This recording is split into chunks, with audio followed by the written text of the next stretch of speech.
Bismillahirrahmanirrahim. Assalamualaikum warahmatullahi wabarakatuh.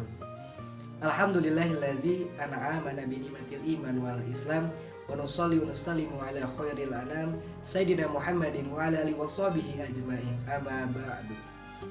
Teman-teman yang dirahmati oleh Allah Subhanahu wa taala, semoga selalu senantiasa berada di jalan yang lurus, di jalan Allah Subhanahu wa taala, untuk selalu bersyukur, bersabar atas nikmat dan ujian yang Allah berikan, karena itu bukan sebagai bentuk pendekatan diri kita kepada Allah agar kita semakin dekat dengan rahmat Allah Subhanahu wa taala. Teman-teman, tidak banyak yang akan saya sampaikan, tidak banyak yang akan saya bahas. Melainkan di sini saya hanya ingin mengajak dan mengingatkan teman-teman untuk selalu berada di jalan yang lurus, di jalan Allah Subhanahu wa taala. Nah, teman-teman, di zaman kali ini, di zaman modern ini, di zaman yang sangat sulit untuk memanage waktu antara urusan dunia dengan urusan akhirat, yang dimana kita harus mampu menyimbangkan urusan kita, urusan dunia dengan urusan akhirat, agar kita diberi keselamatan di dunia dan akhirat. Teman-teman, mau sampai kapan kita sibuk dengan urusan dunia? Mau sampai mati? Mungkin sekarang dunia ada di genggaman tanganmu, pilihan ada di tanganmu. Tetapi ketika kau mati di kuburan, itu bukan lagi pilihanmu. Semakin kita sering mengingat mati, semakin kecil arti dunia di dalam hati kita. Jadi dianjurkan kita untuk selalu ingat kematian, karena masa depan adalah kematian, teman-teman.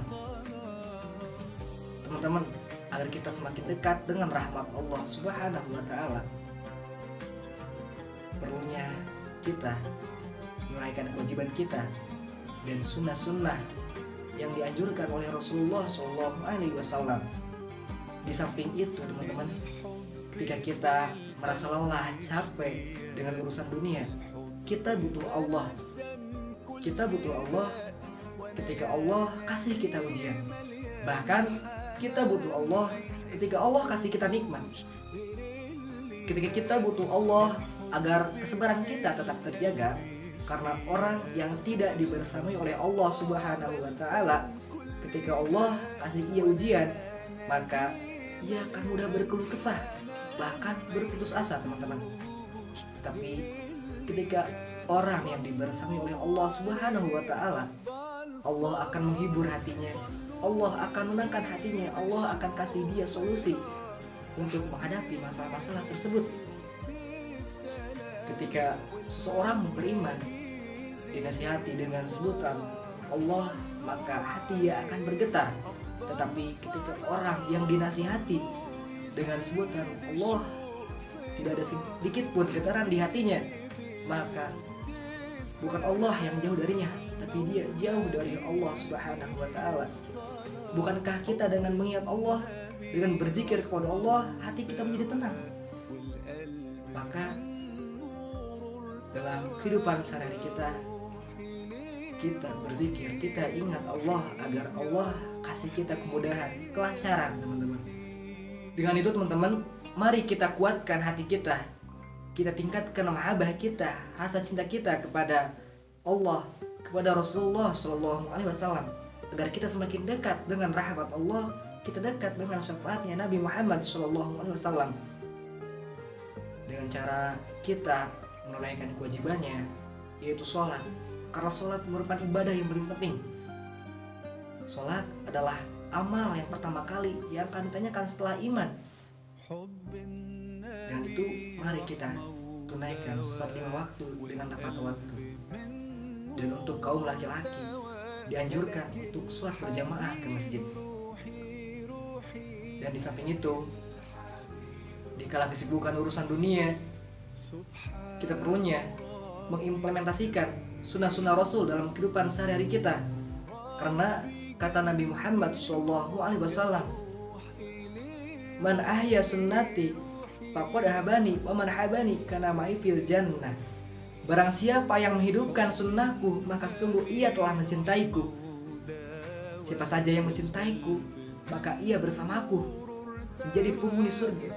Jadi ketika kita menghidupkan sunnah-sunnah Rasul, kita akan dibersami oleh Rasulullah di surga nanti. Dengan itu mari kita implementasikan sunnah-sunnah Rasul dalam kehidupan sehari kita dikala kesibukan urusan dunia, agar kita dalam kehidupan dunia kita menjadi berkah. Teman-teman, seperti yang kita ketahui, kita merupakan umat akhir zaman, umat yang paling dirindukan oleh Nabi Muhammad, umat yang paling terbaik. Kita tidak pernah berjumpa langsung dengan Nabi, kita tidak pernah langsung mendengar ucapan-ucapan Nabi, tetapi kita mengimaninya. Itu merupakan sebuah keberuntungan, 3 kali keberuntungan bagi orang yang tidak pernah berjumpa dengan Nabi, tidak pernah langsung mendengar ucapan-ucapan Nabi, tapi dia mengimaninya. Dalam kitab Nasul Ibad, Al-Imam Ibnu Hajar Al-Asqalani menjelaskan bahwa Nabi Adam alaihissalam iri kepada kita umat Nabi Muhammad. Kata Nabi Adam, aku iri kepada umat Nabi Muhammad. Sungguh aku iri kepada umat Nabi Muhammad, karena Allah berikan 4 kemuliaan kepada umat Nabi Muhammad yang tidak diberikan kepada Nabi Adam alaihissalam. Apakah itu? Yang pertama, taubatan Nabi Adam alaihissalam hanya diterima di kota Makkah saja. Selama 450 tahun Nabi Adam bertaubat, hanya diterima di kota Makkah. Tetapi untuk umat Muhammad, mereka bertaubat di mana saja. Taubatan nasuha, mereka diterima taubatnya.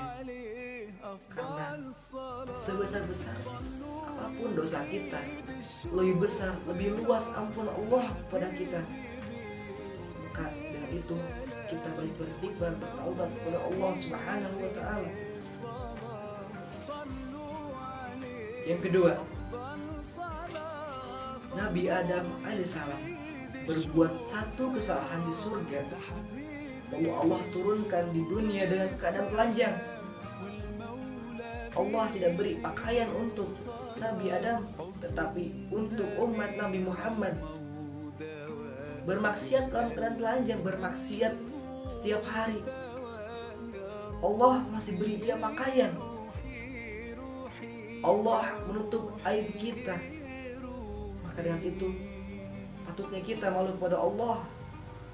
Yang ketiga, Nabi Adam alaihissalam berbuat 1 kesalahan dan memakan buah khuldi. Allah turunkan Nabi Adam alaihissalam ke dunia, tetapi untuk umat Muhammad berbuat salah beribu-ribu kesalahan, tetapi ketika umat Muhammad bertaubat, Allah langsung masukkan ke surga, dari dunia ke surga.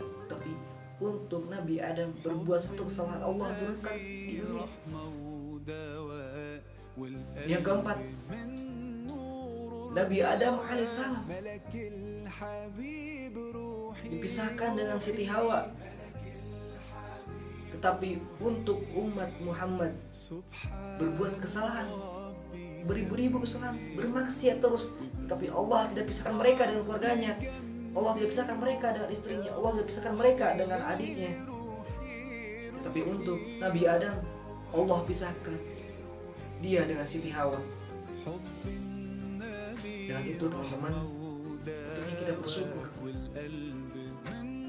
Kita sebagai umat akhir zaman, umat yang paling dirindukan oleh Nabi Muhammad, umat yang dimana akan diselamatkan oleh Nabi, dan kita mendapatkan syafaat dari Nabi. Maka dari itu kita harus mengimplementasikan sunnah-sunnah Rasul dalam kehidupan sehari-hari kita, seperti bersiwak, seperti melaksanakan sholat sunnah. Dan itu kita akan semakin dekat dengan syafaatnya Nabi Muhammad SAW. Kita bersolawat, kita bertawasul kepada Nabi Muhammad agar mahabbah kita, rasa cinta kita semakin tinggi kepada Nabi Muhammad SAW. Teman-teman, mungkin cukup sekian kajian pada kali ini. Semoga bisa bermanfaat sebagai pengingat dari kita untuk semakin dekat dengan Allah, semakin dekat dengan Nabi Muhammad SAW, agar kita semakin dekat dengan rahmat Allah sepaatnya Nabi Muhammad. Itu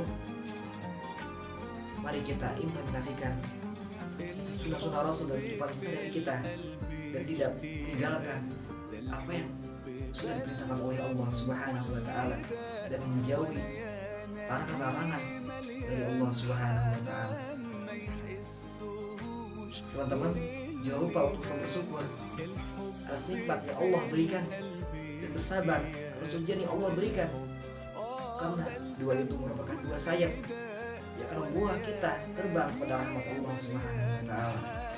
Dan teman-teman, jangan lupa untuk selalu mengajak teman-teman kita untuk selalu berada di jalan yang lurus, di jalan Allah Subhanahu wa Ta'ala, agar kita menjadi penghuni surga, menjadi pembela agamanya Allah, agama yang selama ini diperjuangkan oleh Nabi Muhammad SAW.